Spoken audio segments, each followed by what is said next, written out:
I'm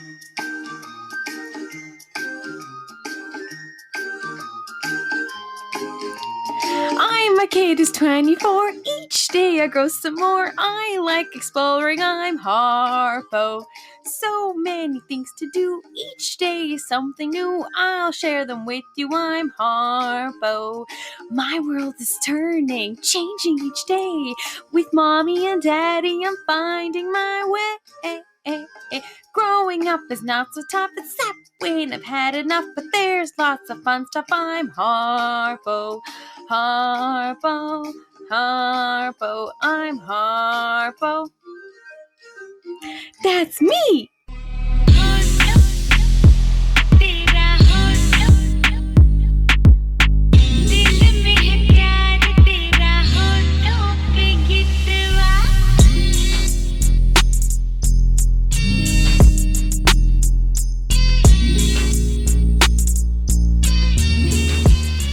Hi friends, it's your girl Harpo.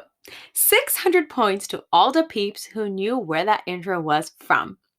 Welcome to episode 12, titled I'm a Big Kid Now. Season 1 has just flown by at Brown Girl Guild. 12 episodes means it's been 12 weeks since the first episode dropped with my mom. And what a ride it's been. The last 12 weeks have been astronomical and instrumental in shaping the person that I am today. It's a lot. And in this episode, I'm going to reveal it all, the pros and cons of this entire process, all the losses, all the gains, all the never have I evers that I crossed off my list, and all the things I would do differently or not do at all if I had the chance. Before I begin, though, I have a vulnerable confession to make. Sometimes I think that I talk too much about myself. But if the feedback I've gotten from all of you has taught me anything, it's that our relationship lies in me talking about myself, showing myself in my full authenticity, and in trying to tell the nitty-gritty details of my life. So while this episode is all about the last 12 weeks of my life, I'm hoping that this episode and the entirety of the season has been a chance for you to realize that you're not alone in this thing called life. And unless you're listening to this and you have a crush on me or we've dated, that I've been kind of like a big sister to you. I'm going to start with the good before getting to the bad and ugly, because why not? Let's just set the tone, right? Let's jump in with some positivity. Starting Brown Girl Guild and becoming a podcaster has been incredible, to say the least. I've started to really grow into who I am as a person. Last year during this time, I was living a life that wasn't meant for me at all. Honestly, I was working in a role that required me to wake up before the sun, sit at a desk for 8 hours, and have maybe only like an hour or two to myself every day. And I did this every single day for months on end. And that Monday to Friday, 9 to 5 life just was not me. I did not vibe with it. I did not fucks with it. But fast forward to a year later, I have so much more flow in my life. And I literally get paid to just be me, okay? I get paid to be Harpo, to say what Harpo actually thinks and believes. And I get to actively create the kind of world that I've always dreamt of. That part is priceless, honestly. I can't even begin to explain how priceless that part is. The best part about this entire process really has been other women in my life reaching out to me, whether that's via DM, they're texting me, or in one case, one of them actually remembered that they had my phone number in their phone from a year ago and randomly called me one day driving back from work, just to say how much that she felt seen and she felt heard, and to just say to me, like, Harpo, you're doing a great job. You're doing amazing. That day was like a beautiful day when I got that phone call. I've also really been able to begin establishing myself as a community leader. I've been invited to so many roundtable calls with our local politicians, news entities, and I've been given an equal seat next to people I've looked up to in the community my whole life.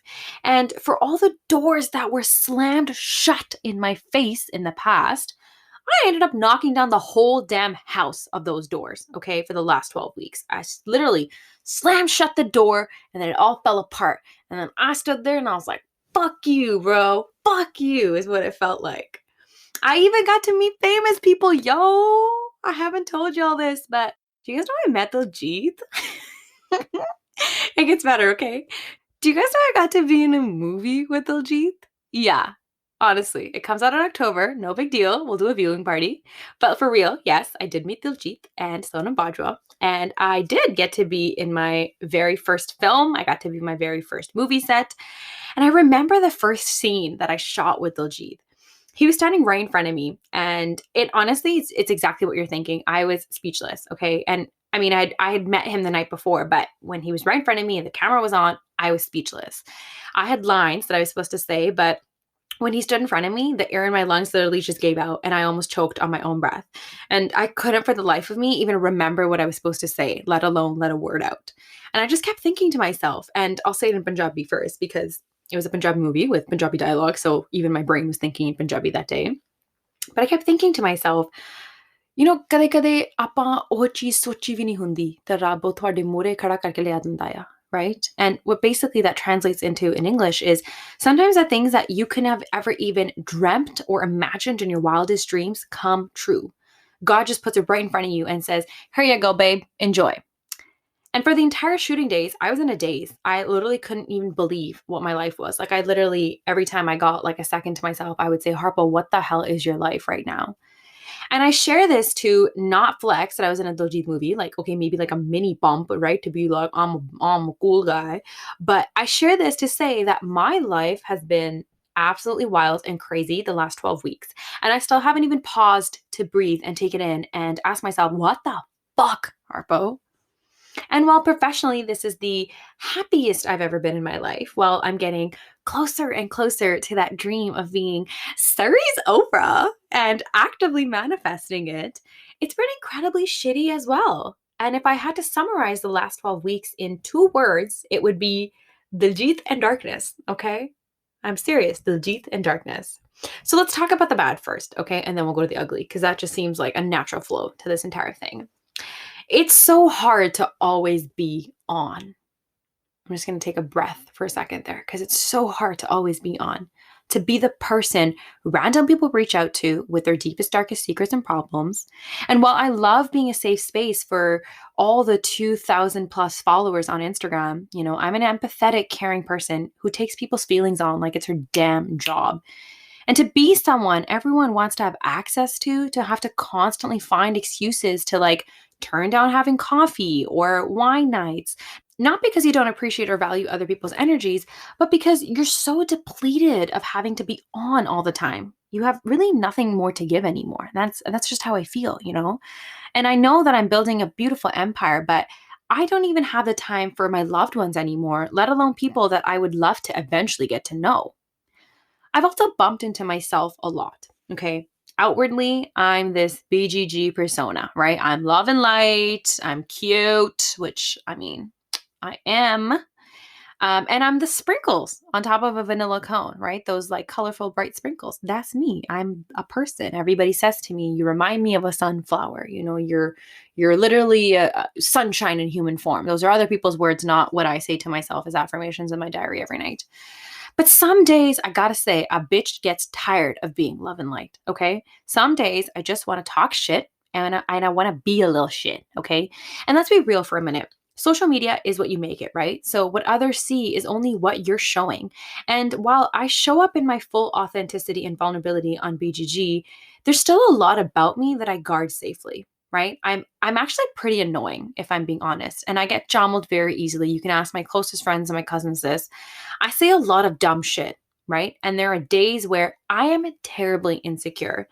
Some days I'm not the wise older sister. I'm actually the annoying little sister you don't want in your room when you're hanging out with your friends, so you lock your bedroom door to not let her in.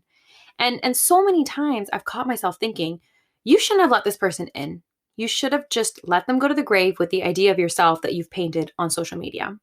And while I know that that's a disservice and that's something that I need to work through because the real me is who I should be able to be all the time, no matter the person, I'm still grappling with self-worth and think I'm too much for people. I've in the words of my friend and one of my soul partners and, like a huge person behind Brown Girl Guilt, Amneet, she says to me all the time, you literally let the judgment of yourself get in the way.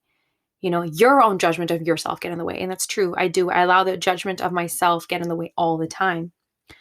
And speaking of self-worth, the insecurities that I've bumped into the last 12 weeks have been absolutely insane. Okay. Like I've gotten some ridiculously cool opportunities come my way, but never have I heard the offer and thought, yes, bitch, get it. It's always, oh my God, you're going to fuck it up.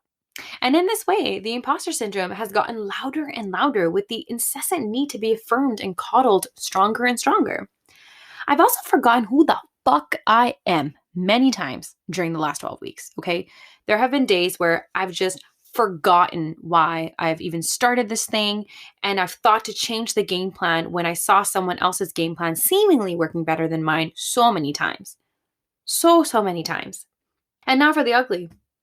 So I've also gotten a lot more paranoid and protective. I've become a lot more guarded. I read a quote on Instagram that read, whatever you build, you better be prepared to protect. And in being the curator of this space, I've learned that I'm probably going to be a psycho ass mom. Bro, like for real. I'm going to be a psycho ass mom who is scared her kid is going to get hit by a car if they're not holding hands on the sidewalk or end up abducted and dead if they go on one party bus with their friends. Okay. I've just accepted that. I'm going to be a helicopter mom, psycho mom, which now that I say it out loud, probably I should work on before I have them babies, but we'll get there. I've just become fiercely protective of this BGG space and also my energy too. You know, I've felt like a bug under a microscope every single time I've shared something good happen. And I don't know if many of you guys listening believe in Nazar at all, right? But this part has been twofold and very difficult for me. I feel like I get a lot of nazar for all the achievements and successes, but then also a very visceral feeling of wanting to just like fall off the face of the planet and disappear when something big does happen because I'm scared of that pending nazar. I'm scared of, you know, the envy and the jealousy or even like the need of other people to want to see me fall, right? Because let's be real, there are bitter, resentful people out in the world who are envying your happiness and are waiting for you to fall. And I've been struggling a lot with this, you know, open book nature of mine that I naturally have versus the private person a profession like this almost requires you to become. And like, let's be real, okay? Harpo from 12 weeks ago would have shouted at the top of her lungs that she met Diljit, okay? Zero point 0.3 seconds after it happened, I would have jumped on Instagram and be like, bruh, guess what? Guess who is standing right in front of me, okay? Guess whose shoes are on the floor right next to me? That's what would have happened 12 weeks ago. But on this side of the 12 weeks, the Harpo on this side is only mentioning it for the first time now, months after it's happened, in a very contained, safe environment. And I will say that I've had days of being in bed after sharing vulnerable episodes. You know, it's a very fine line. Have y'all ever heard of vulnerability hangovers? It's actually a real thing. So everyone's homegirl, Brene Brown, she came up with it. Okay. It's called a vulnerability hangover. I'll repeat it again. It's when you take an emotional risk, and it can be a conversation with a loved one. It can be posting a rant to your Instagram story or like, you know, posting a blank screen with like your entire feelings on it on social media, or sharing how you were bullied for your body hair on a podcast for the entire world to hear. And sometimes immediately after, or sometimes days after the emotional risk, vulnerability hangovers are when you start to experience a lot of regret, anxiety. You can experience frustration. You can also experience shame and a kind of like wanting to crawl into a dark hole and never wanting to come out. So I've been experiencing bouts of vulnerability hangovers a lot. And I didn't actually understand that that's what I was experiencing until I sat down to kind of write out this episode. And I want to jump straight into losses that have occurred over the last 12 weeks. You know, I've lost, and I'm going to say it with my entire freaking chest, I've lost a shit ton of friends and acquaintances the last 12 weeks. If I say 12 months throughout this episode, please just be aware, like I meant 12 weeks, okay? I'm not talking about the entire year. But yeah, I'm standing now with a tribe that is completely different than the one I started this 12 weeks with. You know, there are people who I adored and loved and would have taken a bullet for at the beginning of the season, but now I feel completely detached and empty towards them. And I'm going to say it here, okay, because it's really important that I say it here despite that. I thank them for all the lessons they brought into my life. And I think we really have to be able to do that. We have to be able to thank everyone who's walked this journey with us, whether next to us, ahead of us, or behind us. We have to thank them. We have to send them love. We have to remember that you are who you are because they came into your life. But you also have to remember that if their time is up, it's up. I've had to learn to release resentment. In the past, it'd be like, yo, whatever happened to so-and-so? And I'd be like, yo, fuck so-and-so, okay? So-and-so can go suck a fat one. But I've started to see my life as a solar system orbit, okay? This is a cool analogy. I need to trademark it.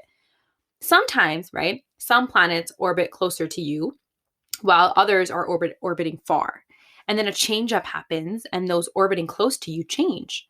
I've learned that I can't be attached to those who are orbiting close to me, but I also have to remember that those orbiting far from me might actually come back closer to me again.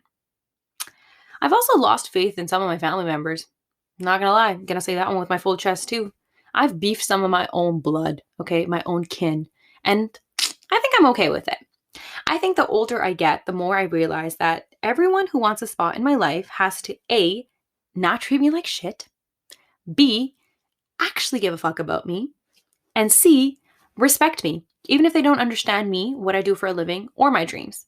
I think as brown kids, we're supposed to have this like unconditional respect for all the elders in our family, right? Like uncles are supposed to be like our dad, and our aunts are the matriarchs that have raised us. And while I don't condone disrespect, I do condone reciprocity. And I'll always choose myself over the expectations and the tiny box I'm supposed to just sit in with a stifled voice. And if you want lessons on that, just hit me up in the DMs. Okay, cool. Anyway, enough about the losses though. I want to talk about some gains, okay? And I'm not just talking about those that I've been making in the gym. I don't know if you guys have noticed. I've been making some gains in the gym. The reason that I titled this episode I'm a Big Kid Now is precisely because of all that. You know, it's because of everything that I've gained. I've really grown the fuck up in the last 12 weeks, okay? Dead ass. Like, I have grown up. I am literally a big kid now. My dad has always said to me growing up that this world isn't like you, Harpo, and you all learn, bitch. I have a pretty soft outlook on life, you know, if I'm being honest. People are inherently good and they do good things in my head.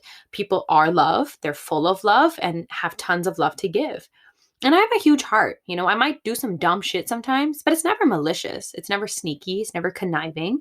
But bruh, I gotta say, there are some nasty little dinkus in this world. But I will also say that I've gained a sense of patience for some of these nasty little dinkus and life-sucking leeches. I've gained an understanding that they're probably just as traumatized as the next person, walking through their own bullshit, working through it as well. But it's not until you start to do some kind of a business or some kind of work on your own that you really learn about the true human experience. I feel like you don't actually learn what, you know, in Punjabi they say like what dunyadari is, right? You don't know what the world is like, what people are like, what their intentions are like until you actually put yourself out there. You know, people are cutthroat and money makes the world go around, right? Some people want their cake and they want to eat it too. And I'm just going to keep throwing a bunch of cliches at y'all because bruh, it's true. It's a dog eat dog world out here. But the other thing that I've gained because of this is a true dedication to who the fuck I am. Okay. My soul sister Ramneek has this tattooed on the inside of her arm. It says, soft like a wolf in meditation. Okay. Soft, comma, like a wolf in meditation. And that's who I've become and I've embodied. I'm a wild ass wolf that can and will fuck shit up if needed. But I'm still going to remain true to who I am, right? I'm not going to let the harshness of this world break me and make me this like mean, malicious, cold, you know, person who's always on edge. I don't want to be that. I still want to be who I am, which is this like nice person, you know? Another thing that I've gained though is unrelenting anxiety. The last 12 weeks, oof, the last 12 weeks have seen the most material success, you know, most money in my bank account, attention, love, happiness, pleasure, joy, abundance, spiritual awakenings, and alignment of my life, right? But this is also the first time in over 2 years that I've started having anxiety again. Long nights of it keeping me up and a bunch of irrational thoughts and lots of crying and days of despair. And I mean like really dark downward spirals that take up to 3 days to recover from every single time. And I have periods of disconnection and misalignment from my highest self. It's been a period of not having emotional regulation and Googling if I'm bipolar, which WebMD says I'm not. So that's lit. I'm happy about that part. But it's also the first time in 2 years that I've hit up a therapist again to say, hey, something's off. And this can all be okay, is what I've learned. I've learned that multiplicities can and do exist.